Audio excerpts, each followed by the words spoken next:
ಅಂತಾರಾಷ್ಟ್ರೀಯ ಮಹಿಳಾ ದಿನಾಚರಣೆಯನ್ನು ಕ್ರೈಸ್ಟ್ ಕಾಲೇಜ್ ಭಾಷಾ ವಿಭಾಗದ ಸಂಯುಕ್ತ ಆಶ್ರಯದಲ್ಲಿ ಕರ್ನಾಟಕ ವೈಚಾರಿಕ ಚಿಂತಕರ ವೇದಿಕೆಯ ಅಧ್ಯಕ್ಷನಾದಂಥ ನಾನು ಖ್ಯಾತಿ ಪ್ರಕಾಶ್ ಆದ ನಾನು ನಮ್ಮೆಲ್ಲ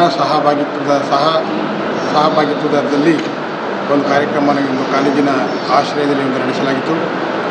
ಇವತ್ತಿನ ದಿನ ಏನು ಅಂತಾರಾಷ್ಟ್ರೀಯ ಮಹಿಳಾ ದಿನಾಚರಣೆಯನ್ನು ನಾವು ಆಚರಿಸಬೇಕು ಅಂತ ವಿಶ್ವಸಂಸ್ಥೆ 1975 ಮಾರ್ಚ್ 8ರಂದು ಅಧಿಕೃತವಾಗಿ ಘೋಷಣೆ ಮಾಡಿದಂಥ ದಿನಾಂಕದಿಂದ ಈ ಒಂದು ದಿನವನ್ನು ಮಹಿಳೆಯರಿಗೋಸ್ಕರ ಒಂದು ಮೀಸಲಾದಂಥ ದಿನವನ್ನಾಗಿ ಆಚರಿಸಲ್ಪಡ್ತದೆ.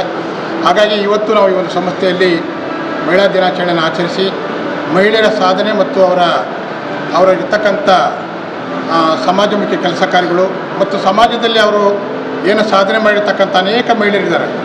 ಪುರುಷರಿಗೆ ಸಮಾನವಾಗಿ ಇಂದು ಎಲ್ಲ ಮಹಿಳೆಯರು ಎಲ್ಲ ಕ್ಷೇತ್ರದಲ್ಲಿ ಕೂಡ ಸಾಧನೆಗೈದಿರ್ತಕ್ಕಂಥ ಉದಾಹರಣೆಗಳು ನಮ್ಮ ಕಣ್ಮುಂದಿದೆ. ಅದು ಸ್ವಾತಂತ್ರ್ಯ ಬಂದ ನಂತರವೂ ಕೂಡ ಅದಕ್ಕೂ ಪೂರ್ವದಲ್ಲೂ ಕೂಡ ಮಹಿಳೆಯರು ದೇಶ ಮತ್ತು ರಾಷ್ಟ್ರಕ್ಕೆ ಅಂತಾರಾಷ್ಟ್ರೀಯ ಮಟ್ಟದಲ್ಲಿ, ರಾಜ್ಯ ಮಟ್ಟದಲ್ಲಿ, ಜಿಲ್ಲಾ ಮಟ್ಟದಲ್ಲಿ ತಮ್ಮದೇ ಆದಂಥ ಛಾಪನ್ನು ರಾಜಕೀಯವಾಗಿ, ಸಾಂಸ್ಕೃತಿಕವಾಗಿ, ಸಾಮಾಜಿಕವಾಗಿ, ಆರ್ಥಿಕವಾಗಿ ನೀಡಿರ್ತಕ್ಕಂಥದ್ದನ್ನು ನಾವು ಕಾಣ್ತೇವೆ. ಹಾಗಾಗಿ ಮಹಿಳೆಯರ ಸಾಧನೆಯನ್ನು ಕುರಿತು, ಅವರ ಪ್ರಾಮುಖ್ಯತೆಯನ್ನು ಕುರಿತು ಮತ್ತು ಮಹಿಳೆಯರು ಯಾವ್ಯಾವ ಕ್ಷೇತ್ರದಲ್ಲಿ, ವಿವಿಧ ಕ್ಷೇತ್ರದಲ್ಲಿ ಸಾಧನೆ ಮಾಡಿರ್ತಕ್ಕಂಥ ಮಹಿಳೆಯರನ್ನು ಗುರುತಿಸಿ ನಾವು ಈ ದಿನ ಅವರಿಗೆ ಒಂದು ಪ್ರಶಸ್ತಿ ಸನ್ಮಾನಗಳನ್ನು ಮಾಡಿ ಅವರಿಗೆ ಇನ್ನೂ ಹೆಚ್ಚಿನ ಜವಾಬ್ದಾರಿ ಈ ಸಮಾಜದಲ್ಲಿ ಮೂಡುವಂತೆ ನಾವು ಮಾಡಿದ್ದೇವೆ.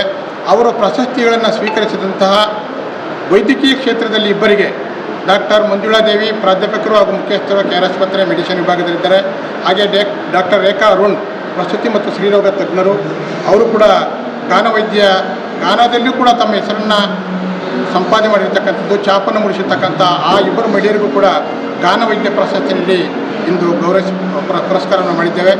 ಅದೇ ರೀತಿ ಗಾನಕೋಗಿಲೆ ಪ್ರಶಸ್ತಿಯನ್ನು ಅಶೋಕಪುರಂನ ಶ್ರೀಮತಿ ತೇಜಾವತಿ ಅವರಿಗೆ, ನೀತು ಉಮೇಶ್ರವರಿಗೆ, ಹಾಗೆ ಕುಮಾರಿ ಪಲ್ಲವಿ ಪಯ್ಯರವರಿಗೆ, ಜ್ಞಾನವೇಣಿಯರವರಿಗೆ, ಹಾಗೆ ಉಷಾರಾವ್ ಅವರಿಗೂ ಕೂಡ ಗಾನಕೋಗಿಲೆ ಪ್ರಶಸ್ತಿ ನೀಡಿ ಇವತ್ತು ಅವರಿಗೆ ಪ್ರಶಸ್ತಿಯನ್ನು ಕೊಟ್ಟು ಗೌರವಿಸಿದ್ದೇವೆ. ಅದೇ ರೀತಿ ಸಮಾಜದಲ್ಲಿ ವಿವಿಧ ಸ್ತರಗಳಲ್ಲಿ ಸೇವೆಗಳನ್ನು ಮಾಡಿ ಸಂಸ್ಥೆಗಳ ಅಧ್ಯಕ್ಷಗಳಾಗಿ ಅನೇಕರು ಕೂಡ ಇಲ್ಲಿ ಒಂದು ಪ್ರಶಸ್ತಿಗೆ ಭಾಜನರಾಗಿದ್ದಾರೆ. ಪೌರ ಕಾರ್ಮಿಕರು ಕೂಡ ಮುಖ್ಯವಾಗಿ ನಮ್ಮ ರಾಮಕೃಷ್ಣ ನಗರದಲ್ಲಿರ್ತಕ್ಕಂಥ ಪೌರ ಕಾರ್ಮಿಕರು ಸುಶೀಲಮ್ಮ ಮತ್ತು ಚಿತ್ರ ಇವರಿಬ್ಬರಿಗೂ ಕೂಡ ಇವತ್ತು ಪ್ರಶಸ್ತಿಯನ್ನು ನೀಡಿ ಸಮಾಜ ಸೇವಾ ರತ್ನ ಪ್ರಶಸ್ತಿ ನೀಡಿ ಗೌರವಿಸಿದ್ದೇವೆ. ಹಾಗೆ ಶ್ರೀರಾಮಪುರ ಗ್ರಾಮ ಪಂಚಾಯತಿ ಮಾಜಿ ಸದಸ್ಯರಾದಂಥ ಕಮಲಮ್ಮ ನಟರಾಜರವರು ಕೂಡ, ಹಾಗೆ ನಮ್ಮ ನಾಗರತ್ನಮ್ಮ ನಾಗರಾಜರವರು ಕೂಡ, ಹಾಗೆ ಭಾರತ್ ಭೀಮ್ ಸೇನೆಯ ಜಿಲ್ಲಾಧ್ಯಕ್ಷರಂಥ ಮಾದೇವನವ್ರಿಗೂ ಕೂಡ ಇವತ್ತು ಸಮಾಜ ಸೇವಾ ಪ್ರಶಸ್ತಿಯನ್ನು ನೀಡಿ ಅವರನ್ನು ಗೌರವಿಸಿದ್ದೇವೆ. ಜ್ಞಾನವೇಣಿ, ನಮ್ಮಲ್ಲಿದ್ದ ಜ್ಞಾನವೇಣಿ ಜಿಲ್ಲಾ ಮಟ್ಟದಲ್ಲಿ ಕನ್ನಡ ಸಂಸ್ಕೃತಿ ಇಲಾಖೆ ನಡೆಸಿದಂಥ ಸ್ಪರ್ಧೆಯಲ್ಲಿ ಪ್ರಥಮ ಸ್ಥಾನವನ್ನು ಗಳಿಸಿ, ರಾಜ್ಯ ಮಟ್ಟದಲ್ಲಿ ಕನ್ನಡ ಸಂಸ್ಕೃತಿ ಇಲಾಖೆ ನಡೆಸಿದಂಥ ಸ್ಪರ್ಧೆಯಲ್ಲಿ ಜಾನಪದ ಕ್ಷೇತ್ರದಲ್ಲಿ ತನ್ನದೇ ಆದಂಥ ಛಾಪನ್ನು ಮೂಡಿಸಿ ಪ್ರಥಮ ಸ್ಥಾನವನ್ನು ಗಳಿಸಿಕೊಂಡಂಥ ಈಕೆಗೆ ಗಾನಕೋಗಿಲೆ ಪ್ರಶಸ್ತಿ ನೀಡಿ ಇವತ್ತು ಗೌರವಿಸಿದ್ದೇವೆ.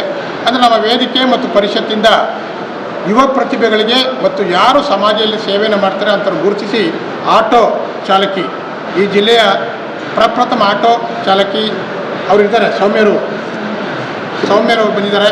ಅವರು ಕೂಡ ಪ್ರಶಸ್ತಿಯನ್ನು ನೀಡಿ ನಾವು ಗೌರವಿಸಿದ್ದೇವೆ. ಅದು ಎಲ್ಲ ಕ್ಷೇತ್ರದ ಸಾಧಕರನ್ನು ಹುಡುಕಿ ನಾವು ಅವ್ರನ್ನ ಗೌರವಿಸಿ ಪ್ರಶಸ್ತಿಯನ್ನು ಕೊಡೋದ್ರ ಮೂಲಕ ಸಮಾಜದಲ್ಲಿ ಅವರ ಜವಾಬ್ದಾರಿಗಳನ್ನು ಇನ್ನೂ ಹೆಚ್ಚು ಮಾಡುವಂಥ ಕೆಲಸವನ್ನು ಮಾಡ್ತಾಯಿದ್ದೇವೆ. ಹಾಗಾಗಿ ಅವರೆಲ್ಲರಿಗೂ ಕೂಡ ಇವತ್ತು ನಾನು ಪ್ರಶಸ್ತಿ ಪುರಸ್ಕೃತರು ಎಲ್ಲರಿಗೂ ಕೂಡ ಮತ್ತೊಮ್ಮೆ ಅಭಿನಂದನೆ ಸಲ್ಲಿಸ್ತಾ, ನಮ್ಮ ಪ್ರಶಸ್ತಿಯನ್ನು ಸ್ವೀಕರಿಸಿದಂಥವರೆಲ್ಲರಿಗೂ ಮತ್ತೊಮ್ಮೆ ನಾವು ಗೌರವಪೂರ್ವಕವಾಗಿ ವಂದಿಸುತ್ತಾ ವಿಶ್ವ ಮಹಿಳಾ ದಿನಾಚರಣೆಯ ಶುಭಾಶಯಗಳನ್ನು ಮತ್ತೊಮ್ಮೆ ತಮ್ಮೆಲ್ಲರಿಗೂ ಕೂಡ ನಾನು ಹಾರೈಸುತ್ತಾ ಆಶಿಸುತ್ತೇನೆ.